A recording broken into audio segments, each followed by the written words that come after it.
अबे ओ कुलचे वाले, 1 मिनट कुलचा लगा फटाफट चल। कौन, मैं? अबे हाँ तुझे ही बोल रही हूँ। ये भाड़े के कपड़े डाल के क्या हवा दिखा रहा है मुझे? इन कपड़ों में तो किसी कंपनी का मालिक नहीं लग रहा है, लगेगा कुलचे वाला ही। और यहाँ के फैशन शो चल रहा है, जो तो यहाँ स्टाइल मारने को खड़ा हुआ है। कुलचे बेचता ना तो फटाफट कुलचे लगा, समझा? इधर उधर क्या देख रहा है? तेरे को सुनाई नहीं दे रहा? मैं इंटरव्यू के लिए लेट हो रही हूँ, फटाफट कुलचे बना दे। ठीक है, बनाता हूँ मैं। ओए जल्दी जल्दी आज चला ले, तुझे बताया ना मैंने इंटरव्यू के लिए लेट हो रही हूँ मैं। ओहो, तुझे कैसे पता होगा कि इंटरव्यू क्या होता है? छोले कुलचे वाले को तो क्या ही पता होगा, है ना? मुझे मालूम है कि इंटरव्यू क्या होता है। अच्छा क्या होता है इंटरव्यू, बताइए जरा। इंटरव्यू वो है जहाँ पे इंसान जाके अपनी काबिलियत दिखाता है और सामने वाले को अगर उसकी काबिलियत पसंद आती है तो उसको जॉब मिल जाती है। अबे तो बोल तो ऐसे रहा है जैसे तूने पता नहीं कंपनी में कितनों के इंटरव्यू लिया है, या फिर तूने खुद इंटरव्यू दिए। मैंने भी बहुत इंटरव्यू दिए हैं, तभी तो यहाँ तक पहुँचा हूँ मैं। अच्छा किस चीज के? छोले कुलचे बनाने के? अबे बकवास बनकर हवा ना किसी और के आगे मारी हो। चल कुलचे बना दू। हाँ हाँ बना रहा हूँ। ये लीजिए मैडम।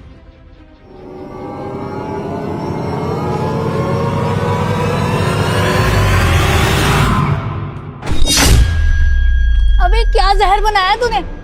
जब तुझे कुलचे छोले बनाने नहीं आते तो ये रेडी क्यों लगा रखी है तूने? 50 रुपए प्लेट बेच रहा है और स्वाद तेरा 10 रुपए का भी नहीं है इसमें। रेडी है, डाले अपनी कहीं और लगा ले। मैडम अच्छा तो बना है, ऐसे क्यों बोल रहे हो? जितना घटिया तेरा मुंह नहीं है ना, उससे ज्यादा घटिया तूने कुलचे छोले बना रखे हैं। ये कुलचे खाऊंगी क्या मैं? देखिए मैडम, बदतमीजी मत करिए, यहाँ पे बहुत सारे कस्टमर आते हैं, आज तक ऐसा किसी ने नहीं बोला।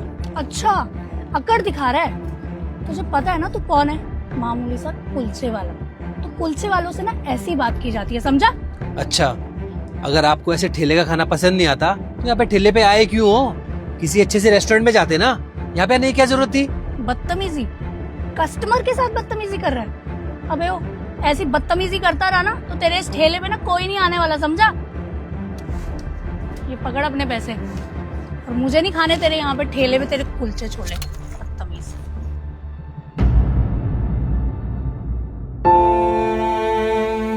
माफ करना साहब, मैं खाना खा रहा था, इस चक्कर में आपको इतना कुछ सुनने को मिल गया। अरे कोई बात नहीं अंकल, ये लोग ना होते ही बदतमीज हैं, इनको तो बस बहाना चाहिए होता है लड़ाई करने का। और आप खाना खा रहे थे तो आपको क्या ही परेशान करता मैं। लेकिन फिर भी हमारा तो डेली का काम है साहब, और आप इतने अमीर आदमी, आप कैसे सहन करते रहे? अरे अंकल, मैं जानबूझ के सुन रहा था क्योंकि मैं खुद देखना चाहता था कि गरीब लोगों के साथ कैसे पेश आते हैं, और इसको काम तो मुझसे ही पड़ेगा, फिर बताता हूँ मैं इसको। सॉरी साहब, मुझे बिल्कुल अच्छा नहीं लगा, वो आपसे इतना सब कुछ भूल गई।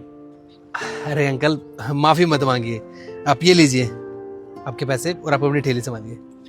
ठीक है सर।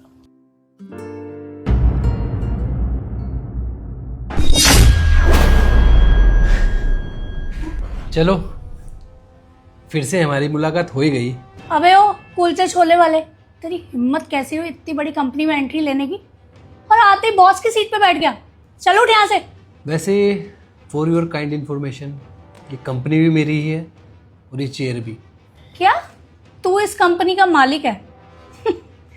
अबे तू इस कंपनी का मालिक कैसे हो सकता है? तू तो वो कुलचे छोले वाला है ना?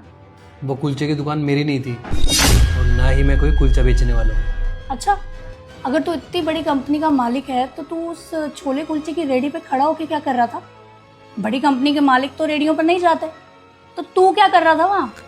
दरअसल बात ये है कि जो कुलचे वाले अंकल है ना, उनको मैं काफ़ी टाइम से जानता हूँ और वो मेरे ऑफिस के बाहर ही कुलचे की दुकान लगाते हैं। मैं अंकल की दुकान के पास खड़े होकर फ़ोन पे बात ही कर रहा था, तो अंकल को खाना खाने जाना था, तो मैंने भी बोल दिया कि कोई नहीं, मैं यहाँ पे खड़ा ही हूँ, तो आप आराम से जाके खाना खा लीजिए।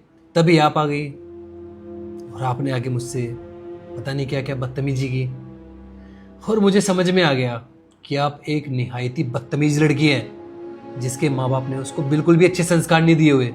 तुम्हें जरा सी भी शर्म नहीं आई? मैं तुम्हारे से वहाँ पे प्यार से बात कर रहा हूँ और तुम मुझसे वहाँ पे बदतमीजी करे जा रही थी। I am so sorry sir, मुझे नहीं पता था कि आप इतनी बड़ी कंपनी के मालिक हो, वरना मैं आपके साथ बदतमीजी कभी भी नहीं करती। I swear. यही तो दिक्कत है तुम लोगों की कि जब तुम्हें पता चल जाता है ना कि सामने वाला पैसे वाला है, तब उसकी इज्जत करते हो तुम। अदरवाइज तुम्हारे लिए तो कोई इंसान इंसान ही नहीं है। और अब तुम माफी इसलिए मांग रही हो क्योंकि तुम्हें अच्छे से पता है कि ये नौकरी तुम्हें मेरी मर्जी से ही मिलेगी। तुम ये सब ना सिर्फ अपनी नौकरी के लिए कर रही हो, वरना तुम्हारी आंखों में ना बिल्कुल भी शर्म नहीं है। और तुम्हारे जैसी बदतमीज लड़की को ना मैं अपने ऑफिस में नहीं रख सकता। तुम फटाफट यहाँ से निकलो।